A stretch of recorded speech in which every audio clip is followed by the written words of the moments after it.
नमस्कार, आप जुड़ गए हैं फ्रंटलाइन 24 से। मैं ज्योति। विधानसभा क्षेत्र की कड़ी में हम आज जोड़ने जा रहे हैं नया अध्याय, जो कि है बेनीपट्टी विधानसभा क्षेत्र, जहां पे गत विधानसभा चुनाव में भाजपा की जीत हुई है और भाजपा प्रत्याशी विनोद नारायण झा लगातार दूसरी बार ये चुनाव जीतने में सफल हुए हैं। क्या है इनकी सफलता का राज, ये सब जानने के लिए हमारे साथ जुड़ गए हैं हमारे वरिष्ठ संपादक श्याम जी। आइए हम इनसे जानकारी लेते हैं बेनीपट्टी विधानसभा क्षेत्र के बारे में। नमस्कार सर। आपका बहुत बहुत स्वागत है। ये बेनीपट्टी विधानसभा क्षेत्र जो है, इसमें भाजपा की जीत लगातार दूसरी बार विनोद नारायण झा यहाँ से सफल हुए हैं। भारी विरोध के बाद इसमें बाजी मार ली है। इसके पीछे का कारण क्या है सर? देखिए, विनोद नारायण झा लगातार दूसरी बार जीते हैं, लेकिन 2010 में भी वो चुनाव एक बार जीते थे। तो बेनीपट्टी से उन्होंने दो बार नहीं 3 बार जीते हैं। बीच में 2015 में हार गए थे। बेनीपट्टी विधानसभा जो है ब्राह्मण बाहुल्य क्षेत्र है। जी सर। प्रबुद्ध लोगों की संख्या यहाँ बहुत अधिक है। इस क्षेत्र में आलोचना समालोचना लोग अधिक करते हैं। जी सर। बनिस्पत और विधानसभा के इस बार जो विधानसभा का चुनाव हुआ, उसमें विनोद नारायण झा का माने चुनाव से पूर्व से ही भारी विरोध हो रहा था। पहले तो टिकट को लेकर हुआ। मैथिली ठाकुर जो अलीनगर से विधायक बनी है, अच्छा। उन्होंने भी दावा ठोक दी थी बेनीपट्टी से। एक भाजपा के ही नेता है डॉक्टर बी मृणाल, वो भी टिकट के प्रबल दावेदार माने जाते थे। तो शुरुआती दौर में टिकट को लेकर मारामारी रहा। जब विनोद नारायण झा को टिकट मिल गया, क्योंकि बड़े नेता है और बहुत ही राजनीति के मजे हुए खिलाड़ी माने जाते हैं विनोद नारायण झा, तो उनको जब टिकट मिला तो पूरा बेनीपट्टी विधानसभा क्षेत्र में इनका बहुत जोरदार विरोध हुआ। लगता नहीं था कि विनोद नारायण झा इस बार माने जीत पाएंगे या इनकी नैया उबर पाएगी। जी सर। ये हालात वहां बन गए थे। मतलब बेनीपट्टी विधानसभा में, बेनीपट्टी 2 प्रखंडों का विधानसभा है, बेनीपट्टी और कलवाही। संपूर्ण क्षेत्र में इनका घोर विरोध हो रहा था और कांग्रेस माने महागठबंधन से यह सीट कांग्रेस के खाते में गया था। जिसके प्रत्याशी थे, पहली बार चुनाव लड़ रहे थे नलिनी रंजन झा रूपन, स्थानीय आदमी है। वहाँ एक समस्या, एक चर्चा ये भी होने लगी थी, एक सवाल ये भी उठ रहा था कि स्थानीय बनाम बाहरी का मुद्दा। अच्छा। विनोद नारायण झा बाबूबड़ी विधानसभा के निवासी हैं और बेनीपट्टी में भी अपना घर द्वार बना के रह रहे हैं। एक ये चर्चा थी। दूसरी बार उनके कामकाज को लेकर था कि इन्होंने कोई खास काम नहीं किया, इन्हें लोग भोज खाने वाले विधायक बता रहे थे। अच्छा। तरह तरह की बातें लोग कर रहे थे, लेकिन मैंने गुस्सा में कहिए, आक्रोश में कहिए, टिकट नहीं मिलने के कारण डॉक्टर बी मृणाल जो हैं वह भी बागी बनकर खड़ा हो गए भाजपा के विरोध में, मतलब विनोद नारायण झा के विरोध में। तो हालात मतलब वहां की बिगड़ती चली गई। अच्छा। शुरुआती दौर में। जी सर। लेकिन ज्यों-ज्यों समय गुजरा, विनोद नारायण झा की स्थिति में थोड़ा सा बदलाव दिखने लगा, बेहतर स्थिति उनकी होने लगी।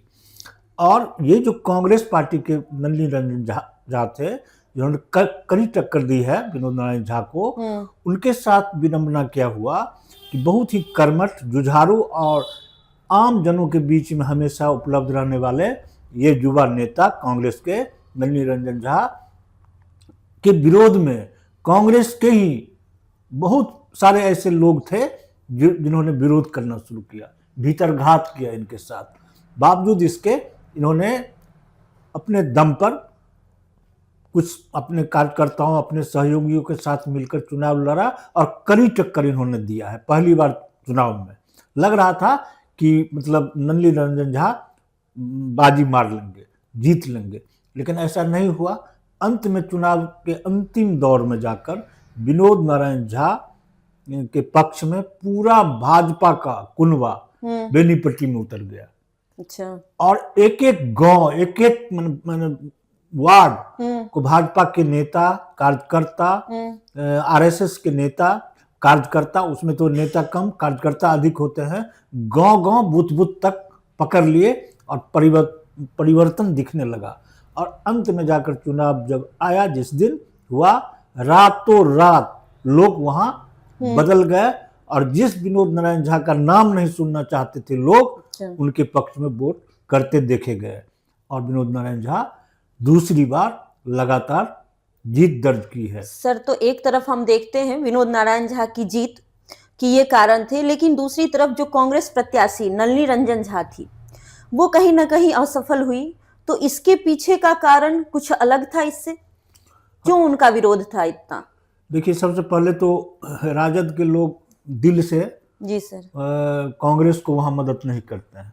कुछ ऐसे मैंने वहाँ मजबूत नेता हैं आरजेडी में जो दिल से मदद नहीं, विरोध नहीं करते हैं खुलकर, लेकिन जो मदद करना चाहिए आगे बढ़कर वो नहीं करते हैं। अच्छा, कहीं ना कहीं ये महसूस होती है कि लोग दिल से नहीं कर रहे हैं। दूसरी बार की वहाँ से लड़ती आ रही थी भावना झा, अच्छा। जो विधायक भी बनी थी, उनका टिकट कट गया। वो काफी गुस्से में थी, वो क्षोभ था उनको। तो उनके लोग स्वयं भावना झा क्षेत्र में एक बार भी नहीं आई अपने प्रत्याशी को जीत दिलाने के लिए, किसी से नहीं कहा, वो गायब रही क्षेत्र से। बताया जा रहा है कि उन्होंने भी अंदर अंदर नलिनी रंजन झा का खूब विरोध किया।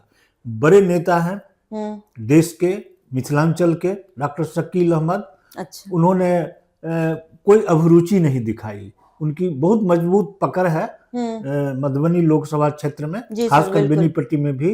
लोगों को ये लग रहा था कि डॉक्टर शकील अहमद आएंगे तो रूपन की स्थिति और अच्छी हो सकती है, लेकिन वो आश्वासन देते रहे, चुनाव में आए नहीं। प्रियंका गांधी जरूर आई। अच्छा। लेकिन और बड़े नेता मैंने बेनीपट्टी में नहीं आए। कहीं ना कहीं पार्टी ने भी उनके साथ विश्वासघात किया। पार्टी में इनके साथ बहुत भीतरघात हुआ है।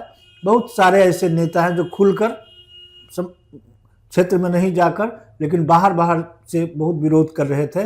नतीजा हुआ कि नलिनी रंजन झा की पराजय हो गई और विनोद नारायण झा लड़खड़ाते, उठते बैठते अंत तक में जाके बाजी मार ली।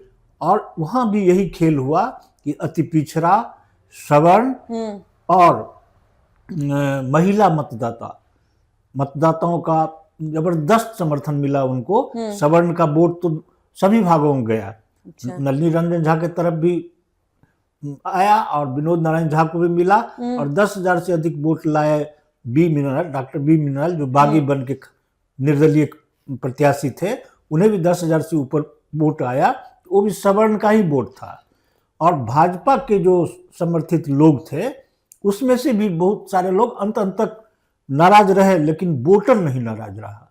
वोटर जो है उनके पक्ष में मतदान किया और महिला मतदाताओं का वहां भी कमाल दिखा बेनीपट्टी में भी। और विनोद नारायण झा भारी विरोध के बावजूद फिर से विधायक बनने में सफल हो गए। विनोद नारायण झा चौथी बार विधायक बने हैं। एक बार वो पंडोल विधानसभा था इस समय, वहां से विधायक बने थे, और 3 बार जो है बेनीपट्टी से विधायक बने हैं। अब एक है कि विनोद नारायण झा इस बार समझ रहे थे कि लोगों में क्यों आक्रोश है और इतने लोग हमसे नाराज क्यों हैं। इस चीज को उन्होंने भांप लिया है, इसलिए उन्होंने इस चुनाव में बड़े बड़े वादे किए हैं। अच्छा। अपने क्षेत्र की जनता से बहुत सारे ऐसे वादे हैं जो बेनीपट्टी के लिए बहुत ही आवश्यक है। उन्होंने खुद महसूस किया है। अब देखना है कि इस पंचवर्षीय में विनोद नारायण झा जैसे बड़े नेता वो बेनीपट्टी के विकास के लिए, बेनीपट्टी में शिक्षा, स्वास्थ्य, सड़क, पेयजल की समस्या वहाँ बहुत जबरदस्त थी पिछले बार, उसको लेकर भी बहुत सारा प्रॉब्लम वहाँ उनको झेलना पड़ा है। इन सब चीज़ों पर वो किस तरह ध्यान देते हैं और क्या क्या समाधान करते हैं, यह वहाँ के लोग ये इंतजार कर रहा है। और विनोद नारायण झा इस बार काफ़ी, मैंने शुरुआती दौर में ही काफ़ी एक्टिव मोड में दिख रहे हैं और लगता है कि इस पंचवर्षीय में विनोद नारायण झा अच्छा और बेहतर काम करेंगे बेनीपट्टी विधानसभा क्षेत्र में। और वहाँ की जनता का जो आक्रोश था वह आक्रोश इस रहे आगे थोड़ा कम हो सकता है। अभी भी उनसे लोग बहुत सब के सब मैंने खुश नहीं है, बहुत सारे लोग उनसे नाराज हैं। नहीं नाराज है तो रंजन झा को इतना वोट कहाँ से आ गया? अच्छा। या 10,000 से अधिक वोट उन्हीं का वोट मृणाल को कैसे मिल गया? तो विनोद नारायण झा को बड़ी सावधानी से बेहतर तरीका से अपने क्षेत्र के विकास में लगना होगा। लोग वहाँ उम्मीद कर रहे हैं कि बेहतर काम इस बार बेनीपट्टी में होगा। शुक्रिया सर। यह थी बेनीपट्टी विधानसभा क्षेत्र की कहानी, जहां पे हमने देखा कि विनोद नारायण झा जो भाजपा के प्रत्याशी हैं, जो विधायक हुए हैं इस बार, उनसे बेनीपट्टी की जनता बहुत उम्मीद लगाए रही है और बेनीपट्टी में विकास का कार्य हो, उसी पथ पर वो अग्रसर रहे हमेशा, ताकि जो जनता की उम्मीद है वो पूरी हो सके। इसी के साथ बहुत बहुत शुभकामना भाजपा प्रत्याशी विनोद नारायण झा को। और विधानसभा क्षेत्र के बारे में जानने के लिए जुड़े रहिए फ्रंटलाइन 24 के साथ। धन्यवाद।